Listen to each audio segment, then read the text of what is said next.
So, how you feel? I'll start. Yeah, go ahead. They're literally dressed for a funeral. They are literally dressed to go and mourn somebody's passing. There's a whole lot to discuss about all angles of what happened last night in this historic, greatest political comeback in American history. But today, we focus on liberals in the media. Today, we focus on people like her. Right there. That's the one. Part of me, as great as it was to see, Fox call the election last night when they did, and then Decision Desk HQ, by the way, I think around the same time. Actually, I think Decision Desk HQ at Town Hall called it a little earlier. As great as it was to see that victory speech and J.D. Vance is your vice president-elect, and the whole scene last night down at West Palm Beach, in a way, seeing this just an hour ago on my television, seeing that face, this is what really made it all worthwhile. Let's show you exactly how they reacted on The View earlier this morning. And as you watch this, I want to remind you, this is a news program. This is under the umbrella of and part of the ABC News division. Just like George Stephanopoulos, just like David Muir. These are their ABC News colleagues right here on The View. So, how you feel? I'll start. Yeah, go ahead. My takeaway is that the system works. We live in a democracy. People spoke.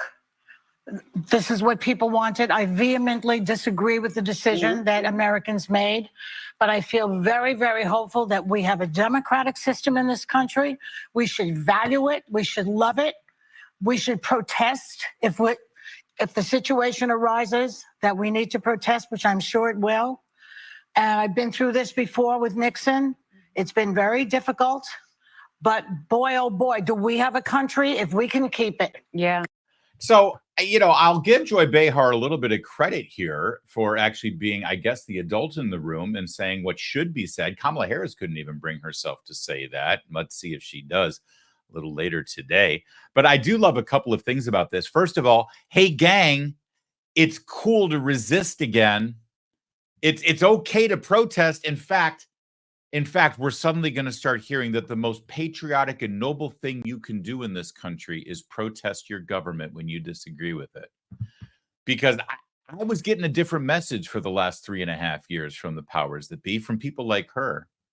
So I do like that protest and resistance is absolutely cool, laudable. In fact, we'll elevate it once again. Also, I do love, I've been through this before with Nixon. Oh, honey. Oh, honey. That is priceless. That is French kiss right there. I have nothing more to add than Joy Behar. And here's the interesting thing. When she went through it before with Nixon, she was already 50 years old and looked like that. Although I think that was also back when she wore blackface. But okay, Joy. Honestly, she's the sanest and rational one at the table, because I now am happy to bring to you Sunny Hostin and Anna Navarro. Oh yeah, it's a double dip. But before we do, can we just look at the wardrobe choices? They're literally dressed for a funeral. They are literally dressed to go and mourn somebody's passing.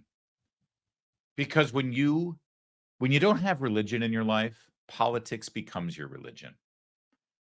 And there are people who have woken up. Listen, we have woken up on the wrong side of an election before, and it's bad and it's terrible.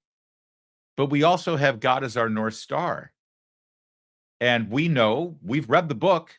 It gets a little dicey there, but we do know who wins in the end. And as much as it sucks and as much as it feels terrible, it's not a funeral. Look at them. All right. Time for Sunny Hostin to step up and really tell it like it is. Really cut through this and give the ABC News audience the real context and breakdown of what happened last night in the 2024 presidential election. Take it away, Sonny. Shock us, surprise us with a unique take. Around last night. I don't know. I'm profoundly disturbed. I think if you look at the New York Times this morning, the headline was America makes a perilous choice. I think that in 2016, we didn't know what we would get from a Trump administration, but we know now. And we know now that he will have almost unfettered power. And so I worry not about myself, actually. I don't worry about my station in life. I worry about the working class. I worry about my mother, a retired teacher. I worry about our elderly and their Social Security and their Medicare. I worry about my children's future, especially my daughter, who now has less rights than I have. And I remember my father telling me many, many years ago that I was the first person in his family to enjoy full civil rights. And now I have less civil rights than I had when he told me that. All right, so a couple of things here. First of all, right up until she got talking to the major talking point, which is, oh gosh, my daughter can't kill my grandchild before she's born. Messaging, which put a pin in that. We'll talk about that in a second. All those other things you talk about, I worry about the working class. I worry about my mother, the teacher. I worry about her Social Security. I worry about it. First of all, Sonny, you're doing okay for yourself. So even if there was a threat to your mother's Social Security, yeah, I hope you're taking care of her. What is this, like Tim Walz, a bona fide millionaire whose mother can't, get food on her table unless she gets her Social Security check? Sonny, why don't you have your mom move in with you so you can take care of her and cook her a meal now and again? But all of those things, I worry about the working class. I worry about blue collar workers. I worry about those things. It would have been nice if your candidate had mentioned that now and again, because all we got was Beyonce and Katy Perry and Trump is Hitler. Maybe your candidate should have spent some time worrying about the middle class and the working class and blue collar workers. But no, that may have been a difference maker. I doubt it, because anything she said would have been disingenuous and inauthentic and a lie. But it would have been something. Oh, I'm sorry, viewers of the Larry Show today. Did you think we were going to be gracious in victory? Did you think we were going to be the bigger man? Do you think we were going to just say, oh, you know what? I don't want to kick these people while you're down. You know what? We were fully prepared to take that stance until we saw this. Until we saw this morning. I'm all for unity. I'm all for grace. I'm all for us putting this election behind us and moving forward, because now the game is over. There's always going to be one winner. There's always going to be one loser, and you work together after the game is played, right? But here's the problem.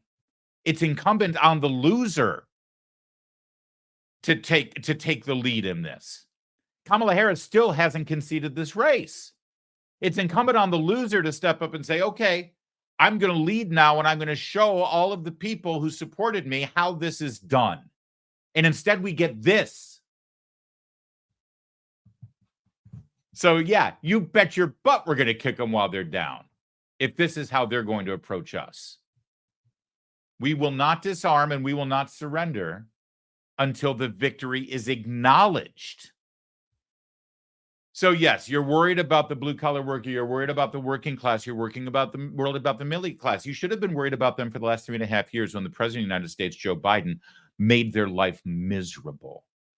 Instead of calling them names, instead of ignoring them, instead of lecturing them, instead of actually saying, hey, look at these polls and look at these people and look at what they're saying.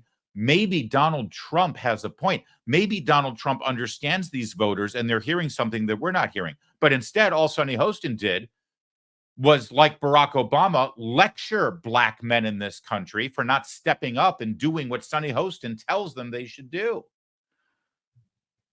And then we get to abortion. Oh, my daughter has fewer rights than I do. Not if she lives in New York. Your daughter can kill your granddaughter right up until the moment of birth, thanks to Andrew Cuomo. And you know that Donald Trump isn't going to do anything federally about abortion. It's a lie. And if I may, the fact of the matter is, it was not a civil right to kill an unborn baby. It was an aberration for 5 decades from a Supreme Court decision that even Ruth Bader Ginsburg said was was jurisprudentially suspicious. If jurisprudentially is a word. Legally suspicious, let's say. It wasn't a civil right. It's actually kind of an insult to the actual civil rights movement to say that killing a baby before she's born is a civil right. It was never a civil right. It was an aberration of justice, and it's been fixed. It's been remedied. But you know what? You keep going with that message, because what you just heard from Sunny Hostin is all you heard from Kamala Harris. And it didn't really work, did it? And they're still not listening. They still don't actually care about why you voted the way you voted yesterday. Because, damn it, they're right. And she'll prove it. So again, I'm profoundly disturbed that the 14th Amendment of the Constitution did not prevent someone who participated in an insurrection from becoming president of the United States. I think that going forward, the convicted felon box on employment applications better be taken off, because if you can be the president of the United States, then you should not be prevented from employment in this country. Because I remember applying for my jobs as a federal prosecutor, and there was a box for convicted felons. Well, You know, you cannot be more stupid than to voice that take right there in public. I mean, even at a dinner party, you would reveal yourself to be a complete and total imbecile. This person's supposed to be a lawyer. And on this platform, she's equating running for public office and specifically running for the president of the United States, which our Constitution specifically dictates has basically two criteria to be eligible for president. You have to be 35 years old and you have to be a naturally born citizen. Period. End of discussion. In other words, you can be a convicted felon. You could have done time in jail, for crying out loud. You could even be a member in good standing of the National Press Club. In fact, you can be an employee of ABC News. Convicted felon, working for ABC News, potato. Because I'm sorry to break it to you, Sunny Hostin, but running for public office, and specifically running for president of the United States, isn't like applying for a job. It's not about employment in any way whatsoever. We didn't just hire Donald Trump. We elected Donald Trump, and we all knew full well that he was a convicted felon. Now, Sunny Hostin, why do you have to check that box when you apply for a job to say that you're a convicted felon? Come on, Sonny, work with me on this. You don't? Okay, I'll answer it for you. It's to let your employer know that you're a convicted felon. And then your employer can decide if they want to hire a convicted felon. Well, guess what? Donald Trump checked the box. And the American people all saw that he was a convicted felon. And we all said, we think this entire conviction was a pile of horse. So we were notified. He checked the box, Sonny, and we elected him. And you still can't come to grips with that. And it's a glorious thing to watch. Keep going, baby. Come on, let's go. Bring me more. Give me more. And so that box better be taken off. And I think our healthcare system is now at risk. I think no fluoride for anyone. Yeah, economists have made clear that he's going to increase the debt by $7.75 trillion. I'm worried about mass. Those are the same economists, by the way, that Kamala Harris talked about in the campaign. You know, the ones that you ignored because you didn't believe them, because you actually have the lived experience of the last 3.5 years under Biden Harris and the lived experience of the 4 years before that. It is remarkable to me that the morning after this election, when you would think there would be a little bit of humility or humiliation for that matter, that instead of actually saying, you know what, maybe instead of trying to lecture everyone in this country, since clearly they heard us and they decided to go in another direction, maybe it's time for us to learn something. Maybe it's time for us to listen instead of spew the same talking points we've been saying. But no, they're going right back to it. Why is anyone watching this? I mean, other than maybe they were watching it for the same reason we're watching it right now, because it's just delicious. Deportation and internment camps. And I'm also worried about Elon Musk warning Americans to prepare for temporary hardship. I'm surprised at the result, but I'm not surprised. as a woman of color, I was so hopeful that a mixed race woman married to a Jewish guy could be elected president of this country. And I think that it had nothing to do with policy. I think this was a referendum of cultural resentment in this country. Well, I think it. I'm disgusted that that got applause, but it tells you everything you know about the audience, the dwindling audience for this show.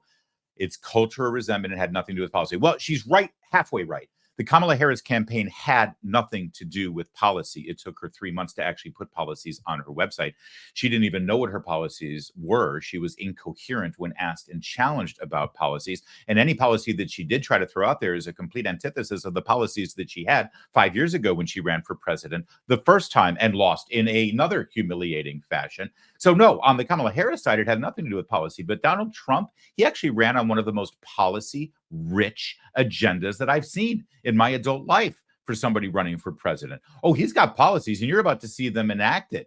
Of course, this was about policy. This was not about racism and sexism, as Sunny Hostin, again, going right back to the default, wants to tell you. Did you know that Donald Trump got more votes from Black Americans than any Republican since 1960? Did you know that Kamala Harris did worse with women than Joe Biden did in 2020? All you racist, sexist out there were really Black and women. Oh, and don't forget the Latinos. All those self-loathing Latinos, especially you Puerto Ricans. But that doesn't stop them. All of these facts, all of the truth, everything that I'm giving you right now doesn't stop them. And they keep going, because you know what I really want to do right now? What I really want to do the day after Donald Trump wins the presidency for the second time and stops for the second time America from having a liberal, destructive, absolutely disliked woman as the president of the United States. You know what I want to do? I want to hear from Ana Navarro. That's what I want to do. You know, I think it has to do with a lot of things, that being one of them. I'm obviously very disappointed. I'm very sad. I was at the Kamala Harris headquarters yesterday in Washington, and it was a very sad scene. The mood turned immediately, and I tell you, there's a quote I get a lot of inspiration from, and it's a quote that I read when I was reading about John F. Kennedy, and it says, "Whether I am on the winning or the losing side is not the point with me. It is being on the side where my sympathies lie that matters." And that to me brought me a consolation and inspiration this morning, because I have no regrets. Yep. I worked hard as hell to elect the first Black Asian woman president. History slipped through our fingers again. I worked hard as hell for Donald Trump not to be president. But today, unlike Donald Trump and his followers, I acknowledge that he won. I hope for the best for our country. And I make a commitment to our LGBTQ, to our immigrants, to our elderly, to our young girls, to the women, that we will not stop fighting. We can be sad today. Yeah. All right. Well, I'm glad we checked in with Ana Navarro. That was the label. Did she point at Alyssa Farah Griffin there when she said LGBTQ? What's that supposed to mean? You know what I'm talking about. Is there something that we should know that's going on there? Okay, fine. She acknowledges the victory. Good for her. She should tell Kamala Harris to acknowledge the victory. Because have we heard anything? Anyone? If you hear anything from during the program here that Kamala Harris is finally delivering a concession speech, please let us in. No, we'll go straight live to it.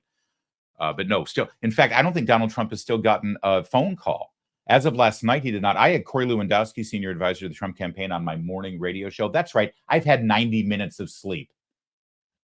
And he said, as far as he knew, he was with Trump on stage last night. He was with Trump right up until about 5 a.m., I think. And they had still not gotten a phone call from Kamala Harris. So it's good that Ana Navarro's like, unlike him and his followers, I acknowledge that he won the election. Well, you might want to call Kamala Harris, Anna, because she refuses to acknowledge it as of now. All right, listen, if we're not going to dwell on the meltdown at The View in these ladies, and we've done plenty of that, let's move on. You know what another thing we can do? We can check in with high-profile Hollywood celebrities that we love to hate. Okay? Just a couple of them. My two favorite ones, I don't know about you, But my two favorite ones are those dinosaurs from the 70s, Rob Reiner and Bette Midler. But these people who grew rich and fat on you buying movie tickets or concert tickets for them to entertain you. And all the while, they absolutely loathed you. They hated you for who you are, for what you believe and what you stand for. But thankfully, through social media, they've been completely exposed. So Rob Reiner, let's check in with Rob. Wow. That's from 9:38 yesterday morning. Oh, frame that. I mean, when has Rob Reiner been ever wrong, right? He's usually spot on. I don't know about you, but whenever there's major political, moral, ethical issues that's facing our nation or myself personally, or if there's ever any kind of foreign policy or national security dilemma that I just can't get my brain around and I want to cut through all the noise and find someone who is intellectually superior and tells me exactly what the facts are, I always turn to Meathead from All in the Family because he'll give me a gem like that. Because when has Rob Reiner ever been wrong? I got to see if he's tweeted anything since then. Can we just take a look here? Here we go. Game day. Let's win this with Tim Walz. And nope, that's it. It's been radio silence. It's been radio silence from Rob Reiner. All right, fine. We know where Rob Reiner stands. Woohoo! All right, then we got one more. Let's check in with Bette Midler, okay? Bette, what are you tweeting? Uh-oh. Bette? Hello? Oh, dear. Oh, my God, this is so good. Bette Midler has left the building. He's only been president-elect for what? Less than 12 hours, and he's already making America great again. Honestly. As great as 2016 was, I think he's outdone himself. Best election ever. Hey, real fast, for those of us holding our breath for the past several months, we can finally exhale, right? Woo! Work can finally be done on the major issues this country is facing, and one of the most significant ones is our national debt. The fact is our nation is broke. That debt is a house of cards that can't quickly be dismantled. So the strategy remains the same. Diversify your savings, protect yourself. So many things are out of our control, out of our president-elect's control. It's important to have a safe haven for your savings, and I'm talking about Birch Gold Group. Birch Gold Group is going to help you convert an IRA or 401k into an IRA in physical gold, actual tangible physical gold. And the best news is it doesn't cost you a penny out of pocket. You want more information? I know you do. Text my name, Larry, L-A-R-R-Y. Not only is that my name, it's the name of our show. Couldn't be simpler. Larry, L-A-R-R-Y. Text that to 989898. Get your free info kit on gold. And also, by the way, through Black Friday, that's between now and Black Friday, the day after Thanksgiving, you're going to receive a free 1-ounce silver eagle for every $5,000 purchased with Birch Gold Group. That's huge. Diversify your savings with Birch Gold. Text Larry, L-A-R-R-Y, to 989898. Claim your eligibility for free silver today.